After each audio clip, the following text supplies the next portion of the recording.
Hey guys, welcome back to part 9 of What If Naruto Was an Uchiha. In the previous episode where we left off, we basically had found out that Gara, the Kazekage, had actually been kidnapped by a organization known as the Akatsuki. So Naruto and the gang are going to be going to save the Kazekage on the Kazekage rescue mission. There are going to be two teams who are now led out to rescue the Kazekage, and they are going to be Team 7 and Team Guy, Team Kakashi and Team Guy. Kakashi goes with Naruto, Sakura, and Sasuke, and Guy goes with Neji, Tenten, and Lee.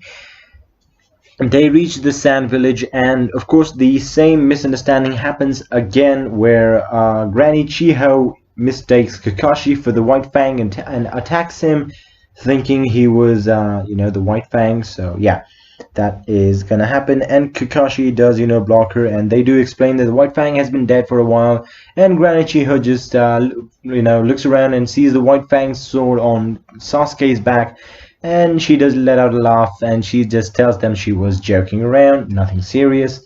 Kakashi does leave a sigh of relief as well. Now they go meet up with Kankuro and Temari. They discuss what happened, and they go out to find the Kazekage. Obviously, the Akatsuki will know that they're coming for the Kazekage, and they will leave the team of Itachi and Kisame to fend them off while Gara gets his Tanuki removed. What was his name? Anyway, Shukaku removed. So Itachi confronts Kakashi, Naruto, Sakura, and Sasuke, while Kisame confronts Guy, Neji, Tenten, and Lee.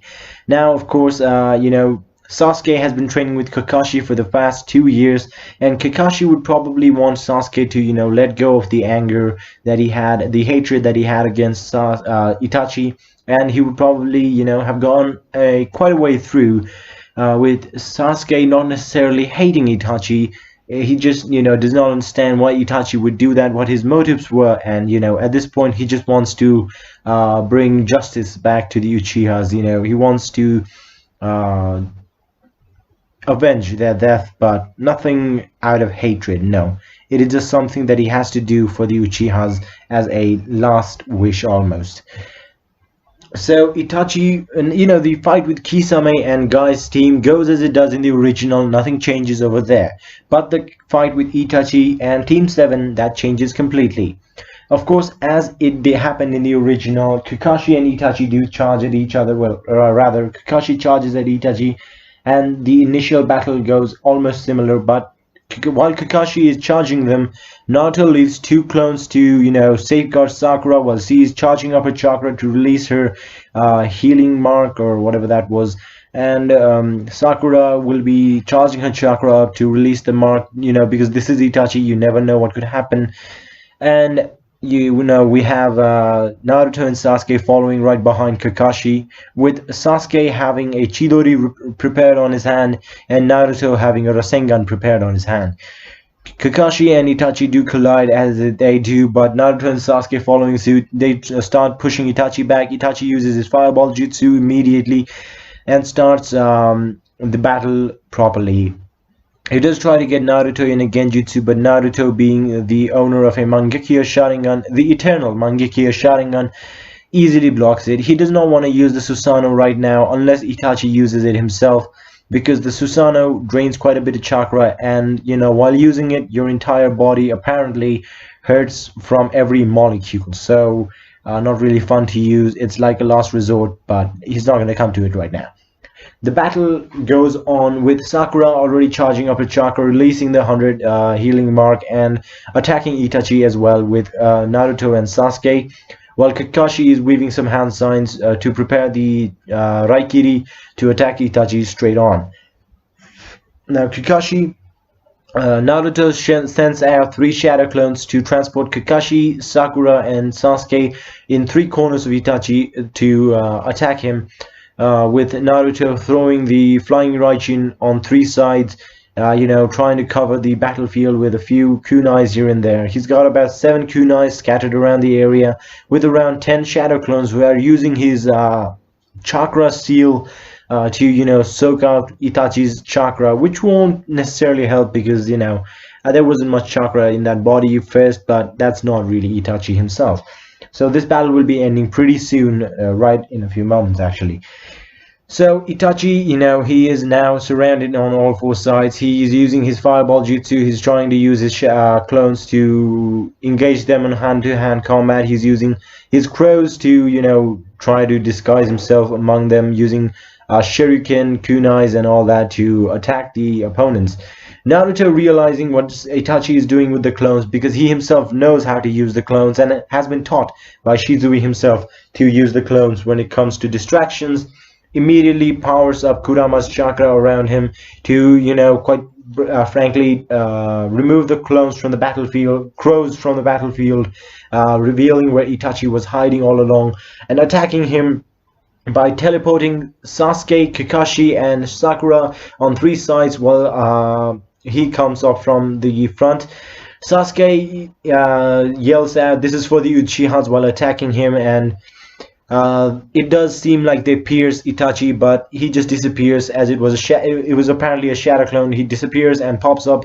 Itachi is behind them. Itachi tries to get Sakura in a genjutsu, the same type that he had Naruto in, but Sakura, having trained 2 years with Tsunade and what's her name? Kurenai. And now, bear in mind, Kurenai was no match for Itachi, but Sakura does have a higher affinity for genjutsu, and also this is not the actual Itachi, so this genjutsu won't be as powerful as the normal one. Now she is able to break out of the genjutsu in under a minute easy, and is starting to use some water jutsus and some earth style jutsus to basically take Itachi down. She channels up the chakra in her fist, attacking the ground, cracking it up completely, making Itachi lose, quite frankly, he just lost focus for a second over there. And that 1 second is all that they needed, as Naruto immediately, circles him around with his shadow clones. The other shadow clones who were soaking up Itachi's chakra have actually been pretty successful, and Itachi's chakras levels have been pretty depleted, which he does start to realize. But he won't go far, as Naruto has a Rasengan charged up with Kakashi and Sasuke attacking him from the back, and the person is completely decimated, which just turns out to be a transformed sand villager, which is pretty sad, and Granny Chihiro arrives at this very moment as well. Now they move on with Guy's fight with Kisame ending around the same time, although Kakashi and his team do arrive earlier because they finished their fight before Guy did. What happens now? Naruto, understanding seals pretty well, he is, as of now, after training 2 years with Jiraiya, he is considered a high Jonin level seal master. He could probably crack that seal in under a minute, and he understands what to do. So he just tells Neji to, encircle the area with his Byakugan to find out what's up. They do it. They find the fucking seals around. They break the seals. Neji and Guy's team now are caught up in the fight against their duplicates, while Kakashi's team enter the hideout with Sakura destroying the entrance completely with one punch. One Punch Woman.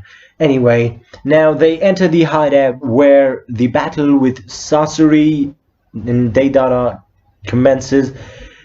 But seeing as how they actually finished around 10 minutes earlier than they did in the original, Gaara's has not been completely sucked out of, Shukaku hasn't been completely sucked out of Gaara, and the ritual gets interrupted by Naruto and the gang, who actually managed to prevent the entirety of Shukaku leaving Gaara. Gaara, however, is in a critical condition, but he will not die right now. He has about 15 to 20 minutes, maybe an hour max, to live. He will die unless somebody gives him their life. You know who I'm talking about. Anyway, the battle between Deidara, Sasori, Deidara and Sasori, I think those are the only two people there right now, commences. Now, how would this battle commence? Well, For starters, Sasori does try to leave with Gaara's body there because there's still a bit of Shukaku left, and they're like, why not finish the job? And plus, he wants to irritate Naruto more, so he does try to fly off with Gaara's body, but Naruto. He doesn't necessarily lose control. He was about to lose control. He was going to go full berserk, and you could actually see Kurama's chakra popping around him. He had about 3 tails popped out already, but he can control up to 5 tails. And using this new boost of chakra that he had, the chakra he spent during the fight against Itachi was a pretty okay, I mean, a decent amount. Teleporting them around the battlefield, that took a bit of chakra out of him, but not much. And let's see, it took out about 1/4 of his chakra during that battle. Now, what happens now? Sasori tries to escape with Gaara in tow, but Naruto quickly uses the kunais, his fucking flying Raijin jutsu, throwing kunais around the kunais around the fucking area, about 5 kunais on 5 different spots, immediately cloning himself 5 times to transport him in multiple areas. Now, he has like 1 clone transport him at one time, so Sasori suddenly gets barraged from 5 different areas with 5 different Narutos using the Rasengan. He barely manages to dodge them, but he is in fact wounded. Well, what is Sasuke doing in this battle? Now that is a question as well. Sasuke is actually backing Naruto with Kakashi as Sakura and Granny Chiho attack Sasori because they feel Deidara might be a decent threat due to his bombs that could affect them long range. And considering Naruto's arsenal, he's a mid-range fighter. Long range, it's kinda annoying. He can do it though.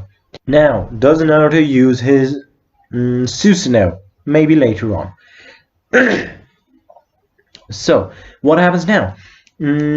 Sasori, obviously inside the cave he can't do much, so he does try to leave outside using a bunch of explosions to completely blow the cave up. While this is happening, the battle with Sasori and Sakura and Granny Chiho commences, with Granny Chiho and Sasori, indulging in some puppet fights, while Sakura is actually pushing Sasori back horrifyingly. While Granny Chiyo is, keeping his puppets busy, Sakura actually using her immense chakra and, her immense power and her speed immediately, runs towards Sasori with a punch. Sasori uses another clone out to try to block it, but she completely decimates it, also attacking Sasori's normal body, or normal puppet body, I'll say, completely decimating it and revealing Sasori out to come outside, and this little redhead boy is there. Now, what else happens? Back to the Deidara versus Kakashi, Naruto, and Sasuke fight. Sasuke, using his Sharingan, is actually trying to understand Deidara's moves, while Kakashi and Naruto start pushing him forward. Naruto and Sasuke have their swords pulled out, start attacking Deidara. Deidara is launching a shit ton of bombs all around the area, and they realize that these are bombs. They've obviously, had a decent amount of information on Deidara before, so they do realize that they need lightning to actually completely decimate this. Sasuke, quickly realizing this fact, tells Naruto to jump in the air while he dissipates the clay bombs that were placed underground. Sasuke then pierces the sword onto the ground, completely removing the chakra from it. Now, what else is happening? Now, Naruto, seizing this very opportunity, throws a kunai in the air straight towards Sasori. Sasori, not thinking much of it, just thinks he's gonna dodge the kunai, but as it goes right by his head, Naruto uses a shadow clone to transfer himself behind Sasori to, blast him with a Rasengan. Sasori? Fuck. Deidara to blast him with a Rasengan. Deidara actually gets caught off guard and is hit in the back with the Rasengan. He is horrifyingly injured and falls to the ground, where Kakashi, to prevent him from using any more of his bombs, uses the Kamui, ripping off Deidara's arm to another dimension. Deidara is now an armless douche who can do nothing more than run his mouth. What else is going around? Now back to the Sasori versus Granny Chiho and Sakura fight. This battle goes on pretty decent. The fourth Kazekage, or was it the third Kazekage? Anyway, the puppet is revealed. It goes pretty okay, but you know, the battle ultimately ends with Sakura punching him in the fucking chest, destroying his chest cavity, revealing the heart completely, and Granny Chiho using the two puppets to pierce his heart, and killing Sasori right there with him. Sasori? Yes, Sasori right there with him, revealing what the Akatsuki have planned and what, you know, shit is going down. They realize what's happening. You know, Sasori tries to redeem himself last moment, which is a pretty sad death in my eyes. Now back to Deidara, who is currently on the ground, and seeing no other option, he actually decides to use his suicide bomber. Naruto, Sasuke, and Kakashi are a bit caught off guard because they were not expecting this, but Naruto, however, quickly uses his Susanoo powers to, you know, now, the Susanoo is completely covering Naruto, Sasuke, and Kakashi, while Sasuke and Kakashi are very impressed by the size of the Susanoo. This is a half-body Susanoo, which is orange in color and has a, you know, a samurai's armor on with a giant katana on its hand. Naruto, without missing a beat, uses the katana on his Susanoo to slice Deidara in half. Deidara, as he's being sliced, uses his explosion suicide bomber to explode. However, this does nothing to Naruto's Susanoo, leaving him unscathed, with Kakashi and Sasuke as well. And Deidara dies in this battle as well. Two of the Akatsuki members are down. Now Gara. Well, Gara's, you know, the One Tails was not completely removed from Gara. He is in a critical condition though, so I'm not gonna say that Granny Chiho actually has to give her life off, though she does volunteer to. She's like, you know what, I'm gonna give him my life. One life for a life.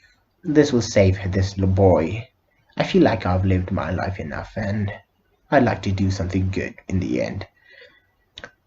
Sakura, however, being trained by the best medic in the lands, is like, no, you won't have to do that. I mean, he's in a critical condition, but he can be saved. The One Tails was not completely removed. He still has around 30% of his chakras, so he'll survive. He just needs some decent medical ninjutsu.